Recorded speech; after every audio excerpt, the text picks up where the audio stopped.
Selamat datang saudara-saudari. Hari ini kita mau menuju ke perjanjian lama, iaitu kejadian. Ini adalah macam mana alam semesta dicipta oleh Tuhan dan berapa hari Tuhan mencipta semuanya. Ya, mari kita mendengar kata pengantarnya dahulu.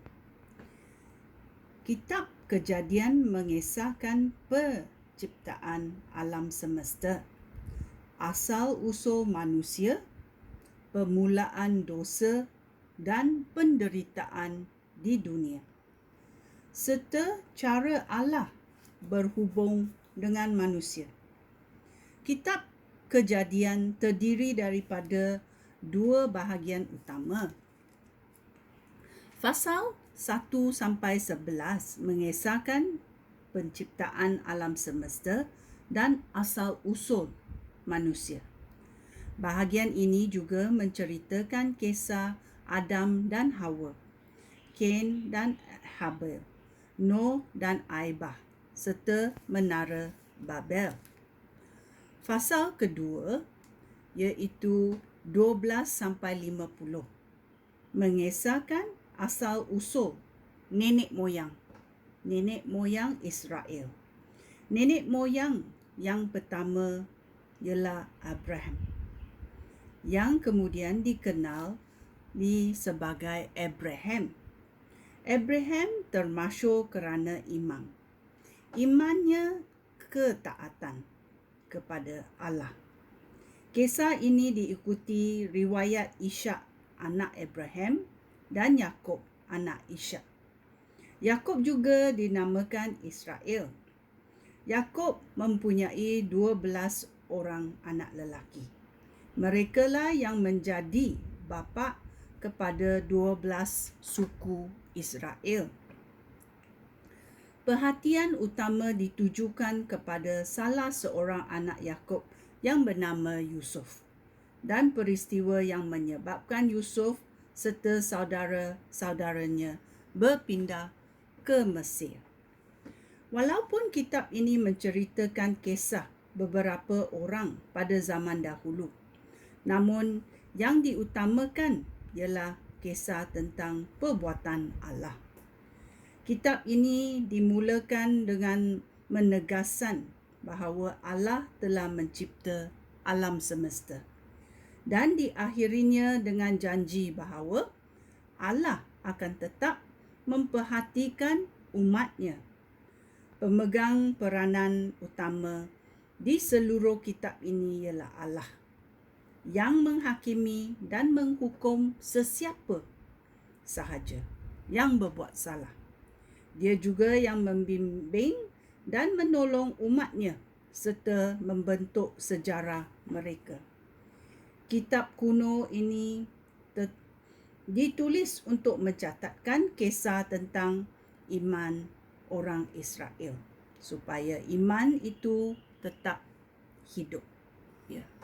Bagaimana Tuhan memilih sesuatu orang, sesuatu bangsa, sesuatu negara, kita tidak akan tahu.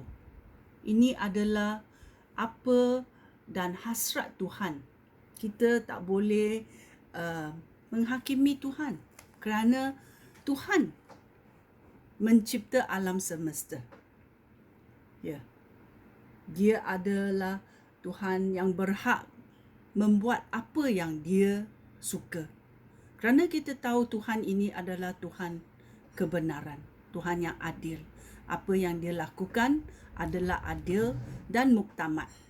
Mari kita mendengar babak 1 Kejadian. Kisah penciptaan. Pada mulanya, ketika Allah mula menciptakan alam semesta, bumi belum berbentuk dan masih kacau bilau. Samudra yang bergelora, yang menutupi segala sesuatu, diliputi oleh kegelapan yang pekat. Tetapi kuasa Allah bergerak di atas permukaan air. Allah berfirman, "Hendaklah ada cahaya." Lalu cahaya pun ada. Allah berpuas hati melihat hal itu. Kemudian dia mengasingkan cahaya daripada kegelapan. Dia menamakan cahaya itu siang dan kegelapan itu malam. Setelah malam dan pagi berlalu, itulah hari yang pertama. Kemudian Allah berfirman, "Hendaklah ada kubah untuk membahagikan air menjadi 2 bahagian dan membendungkannya dalam 2 tempat yang berpisah." Lalu hal itu berlaku. Demikianlah Allah menjadikan kubah yang memisahkan air yang ada di bawah kubah itu daripada air yang ada di atasnya. Allah menamakan kubah itu langit. Setelah malam dan pagi berlalu, itulah hari kedua. Kemudian Allah berfirman, "Hendaklah air yang ada di bawah langit mengalir ke satu tempat agar tanah kelihatan." Lalu hal itu berlaku. Allah menamakan tanah itu darat dan kumpulan air itu laut. Allah berpuas hati melihat hal itu. Allah berfirman lagi, "Hendaklah tanah mengeluarkan segala jenis tumbuhan, iaitu jenis yang menghasilkan biji-bijian dan jenis yang menghasilkan buah." Lalu hal itu berlaku. Demikianlah tanah mengeluarkan segala jenis tumbuh-tumbuhan. Allah berpuas hati melihat itu. Setelah malam dan pagi berlalu,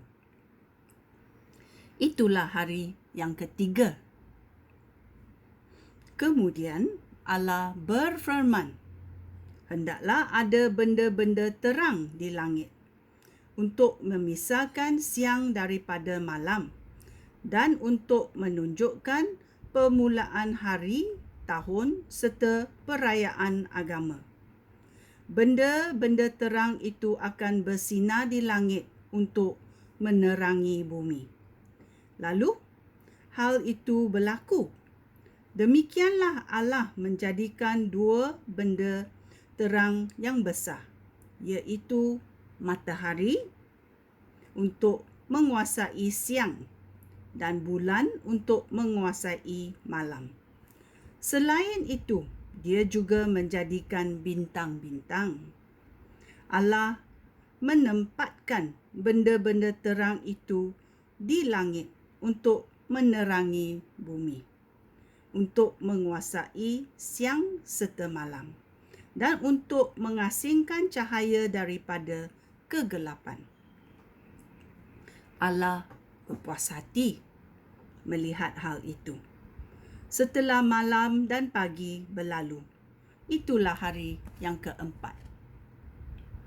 Kemudian Allah berfirman, "Hendaklah air dipenuhi berjenis-jenis makhluk hidup dan udara dipenuhi berjenis-jenis burung."